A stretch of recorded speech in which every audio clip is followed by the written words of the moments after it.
Hey guys, so a quick update. We have balance changes coming in today. As Supercell announced, that game is very much difficult at higher levels and it is too difficult for an attack. So the first changes we have for the defensive sides. So in defensive, we have ricochet cannon bounce damage reduced from 100% to 70%. That means the damage which was been transferred to another troop nearby will be reduced to 70% on all levels. Then we have the range also reduced from 4.5 tile to 3.5 tile. Again, this is for the bounce damage, not the overall ricochet cannon.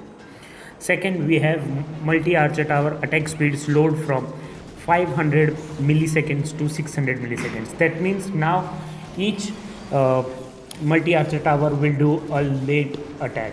They will be having slow attack speed. The biggest one is for the revenge tower.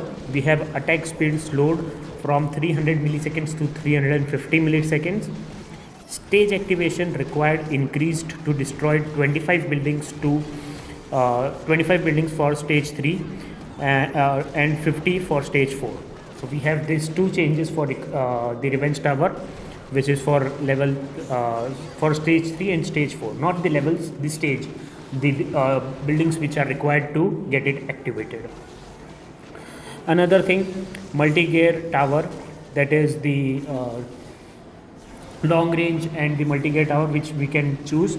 In that we have the short range mode that has a nerf of 10.6% damage, and the long range mode has a buff for 15%. Builder herd movement speed is also nerfed by from 28 to 20, which means that the healing time would be affected with this for the defensive side. Another thing, we have for troops for troop equipment and the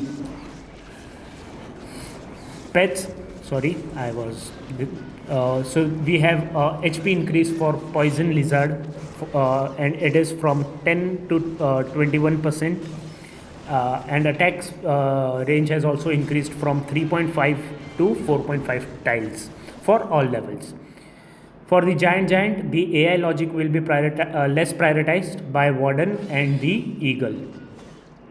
Meteor Golem has a nerf again. Again, their HP has been reduced by 13%, 13 to 16% across all levels, and the DPS is also reduced by 14 to 16%. Noble Iron, the Minion Prince equipment, has a buff, which means it will do more damage. It will have more shots, long range shots, and the attack speed will also be increased. Giant Gauntlet, which was used very less when it was released, it was one of the top used equipment, is having an buff, which means it has increased damage reduction and the duration for all levels. The numbers are not yet been published. It would be within the game because this is going to be in live in few minutes. For the troops, we have Super Archer. Her HP has been buffed from 2.7% to 9.6% for level 10 to 13. Then we have Super Wizard, another buff. We have received a new level for wizards, and now we are getting a HP buff from 21 to 41% from level 9 to 14, which means the super blimp are going to be back, because if you will see, then super archers and the super wizards are getting a huge buffs, and this means that there are chances that super blimp are going to be back in the meta. Throwers HP has been increased by 4%, DPS has also increased by 4%, movement speed has increased from 16 to 18 for all levels, which means overall it is buff and nerf both. While throwers will be more tankier and do more damage, but their movement speed will be slower. So again, there is a risk for time fail. However, this can be neglected if you know how to manage the throwers.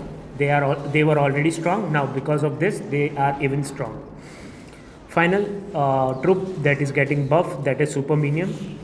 Long range shots has been increased from 7 to 8 and the range from 10 to 10.25 times, which means even the super minions can be used in the blame, and this is going to be another meta for us.